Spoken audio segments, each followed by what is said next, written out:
নমস্কার বন্ধুরা, মালতী কিচেনে তোমাদের সবাইকে স্বাগত। আজ নিয়ে এসেছি কাঁচা তাল। আজ বানাবো তাল শাঁসের মালপোয়া। তোমরা তো পাকা তালের মালপোয়া, তালের বড়া, তালের রুটি অনেক কিছুই খেয়েছো। আর যদি হয় এই কাঁচা তালের মালপোয়া, তাহলে কেমন লাগে? তাহলে সকল বন্ধুদের কাছে আমার অনুরোধ রইল সম্পূর্ণ ভিডিওটা দেখার জন্য। রাস্তার পাশে এক দাদা ভাই তাল কাটছিল, তো আমি বাড়িতে আসছিলাম। ফেরার পথে তোমাদের দাদা ভাই আমাকে আনতে গেছিল, আর আমার বেবি সোনাও আছে। তো তাল দেখেই দাঁড়িয়ে বললাম, দেখো দাদা ভাই এত সুন্দর করে কাটছে। এই যে আমাদের দাদাভাই সামনে দাঁড়িয়ে আছে, ভীষণ গরম পড়েছে। একটা গাছতলায় আমরা দাঁড়িয়ে আছি, রাস্তার পাশে। সে কেটে দিচ্ছে সুন্দর করে।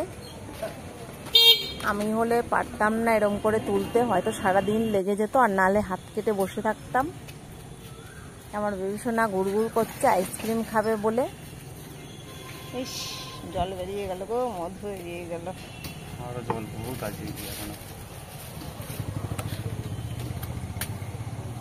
আমরা ছোটবেলায় আমার বাবা নিয়ে আসতো, খেতাম, আর এখন আমাদের কিনে খেতে হয়।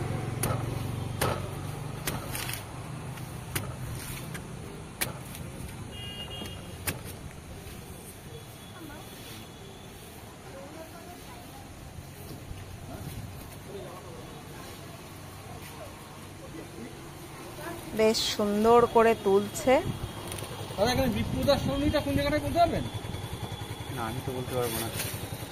হয়ে গেছে মোটামুটি, এবার বাড়ি আসার পালা। দেখো এখানে নিয়ে নিলাম, খুব কচি কচি আছে।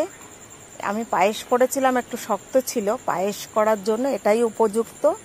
কিন্তু আমি যে আজকে তাল শাঁসের মালপোয়া বানাবো, তার জন্য লাগছে, দেখো এখানে প্রথমে তাল শাঁসের এই ওপরের অংশটা কেটে নিতে হবে ছুরি বটির সাহায্যে, কিন্তু এগুলো স্লিপ করে খুব। হাতে করে একটু আলতো করে ছাড়িয়ে নিলেই হবে।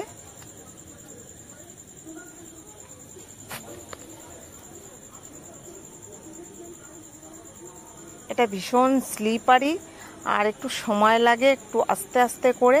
আর নালে কি বলো তো, যদি একটু জোরে চাপ দিয়ে করতে যাই, ফসকে একদম ফিচকিরির মতন এই যে তালশাঁসের যে ভেতরে জলটা থাকে ওটা বেরিয়ে যাবে। আর ওটাই যদি বেরিয়ে যায়, যেন স্বাদটাই চলে যায়। যাই হোক, এটা বেরিয়েছে, এটা আমার গালে যাবে। তো সব শেষে করে নিলাম। এই যে অনেক কষ্টে বেঁচেছি।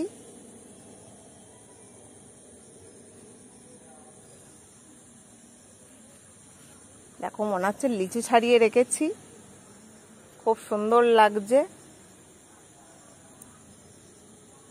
এখন দেখো প্রথমে আমি এই যে মালপোয়ার জন্য চিনিটা একটু পাউডার করে নেব, কারণ চিনিটা ভীষণ বড় বড় দানা,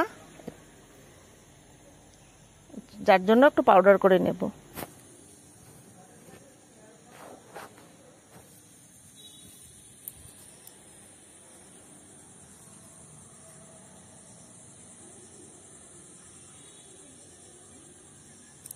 কোনো রান্নাতে যদি আমরা চিনি ব্যবহার করি বেশি পরিমাণে, আমার মনে হয় পাউডারটা করে নিলে সব থেকে সুন্দর হয়।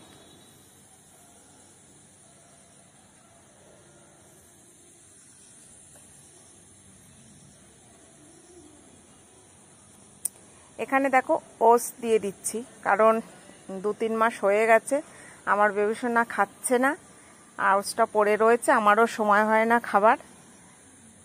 ওটসটাকেও আমি পাউডার বানিয়ে নেব। তোমাদের ঘরে যদি ওটস না থাকে, তাহলে তোমরা এখানে আটা বা ময়দা ব্যবহার করতে পারো। ওটসটাও গুঁড়ো করে নিয়েছি।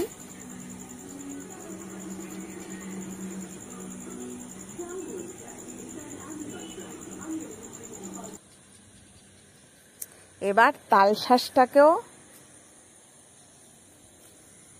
একবার ঘুরিয়ে নেব। দেখো ঠিক বেবি সোনাদের মতন একদম যে বাচ্চাদের যে খাবারটা তৈরি হয় একদম লেই আলু সিদ্ধ ভাত যেমন হয় ঠিক ওরকম, কিন্তু এটা একটু স্লিপারি।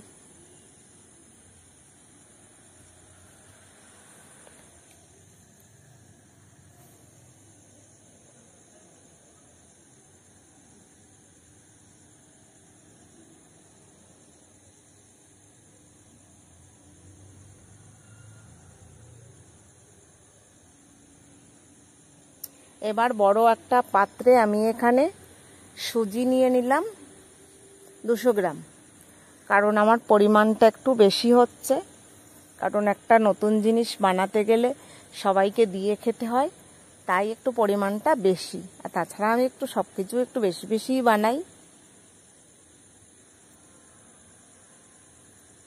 দেখো এটাকে একটু ধুয়ে এর ভেতরে সুজির ভেতরে জলটা দিয়ে দিলাম।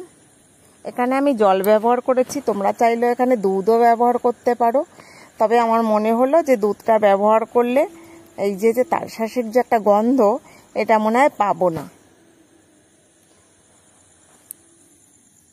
যদিও আমি পায়েস করেছি, হলেও সে পায়েসের স্বাদ হচ্ছে অন্যরকম, আর এটা ভাজা হবে, সেই কারণে আমি দুধ ব্যবহার করিনি। দেখো স্বাদ মতো নুন দিয়ে দিলাম।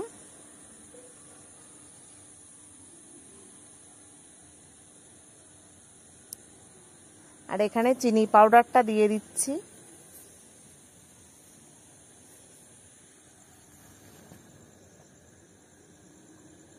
এইবার যে ওটস পাউডার করেছিলাম ওটাও দিয়ে দিচ্ছি।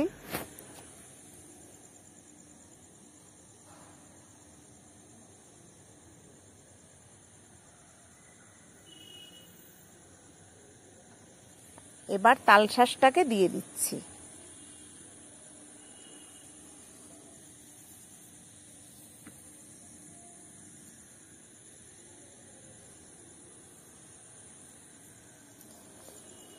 এবার এই মিশ্রণটা ভালো করে ফেটিয়ে নেব।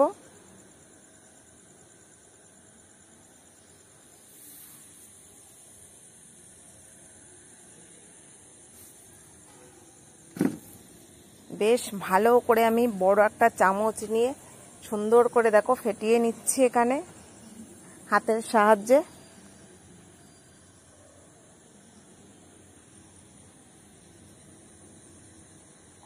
এখানে আরেকটু জল দিতে হবে, ঠিক যেমন করে মালপোয়া হয় ঠিক ওইভাবেই ব্যাটারটাকে বানাতে হবে।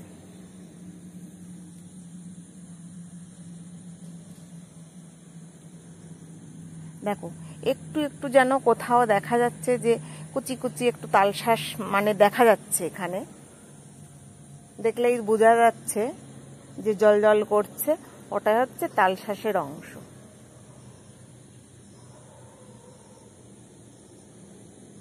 বাকি যে ওটসের গুঁড়োটা ছিল ওটাও আমি এখানে দিয়ে দিচ্ছি।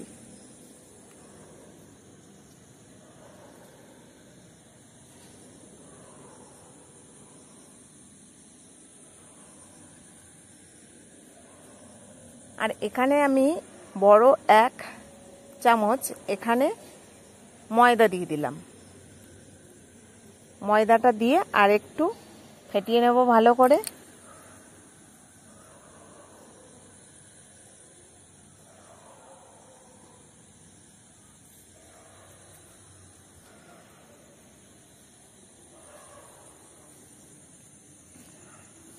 বেশ ভালো করে ফেটিয়ে নিয়েছি, দেখো সুন্দর হয়েছে।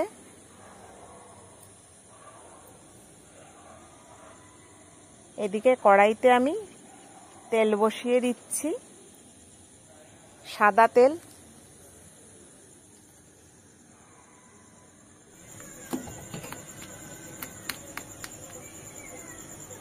বেশ ব্যাটারটা বেশ ঘন ঘন হয়েছে। এবার আমি তেলের ওপরে প্রথম দিয়ে দিলাম, বাবা কি তেল খাচ্ছে রে।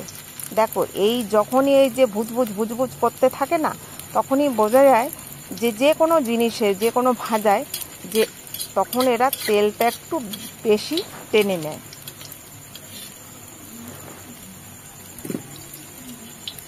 ঠিক লুচির মতনই ফুলকো হয়ে উঠেছে।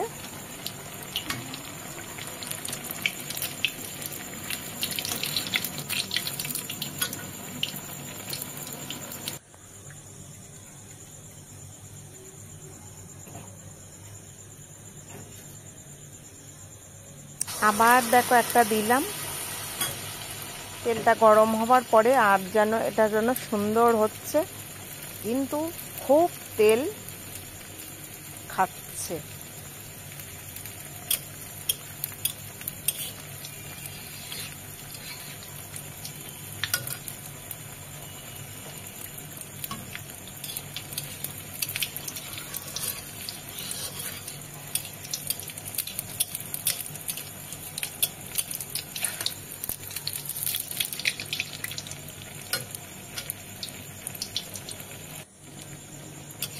বেশ টোপা টোপা হচ্ছে মালপোয়াগুলো। যা লাইট চলে গেছিল ক্ষণেকের জন্য। দেখো তেল ছেঁকে তুলে নিচ্ছি, খুব তেল টেনেছে এতে। আবার দেখো আরেকটা দিয়ে দিলাম। দেখতেই পাচ্ছ যে তেলের পরিমাণটা আস্তে আস্তে কমে যাচ্ছে। তাহলে কিরকম তেল খাচ্ছে, বারবার যেন লোডশেডিং হচ্ছে।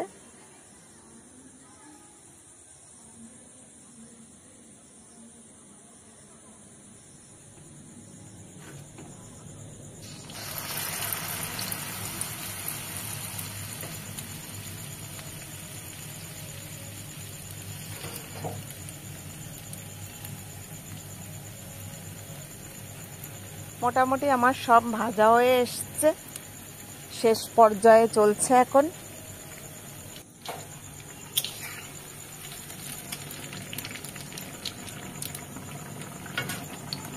তবে এই মালপোয়াগুলো ভীষণ ভারী ভারী হয়েছে। এর দুটো খেলেই পেট ভরে যাবে। আর আমার শ্বশুর মশাই কিন্তু রাত্রে খেয়েছে, আমি যেহেতু রাত্রে করছি, উনি দুটো খেয়েছে, খাওয়ার বলে আমি আর কিছু খাবো না রাত্রে।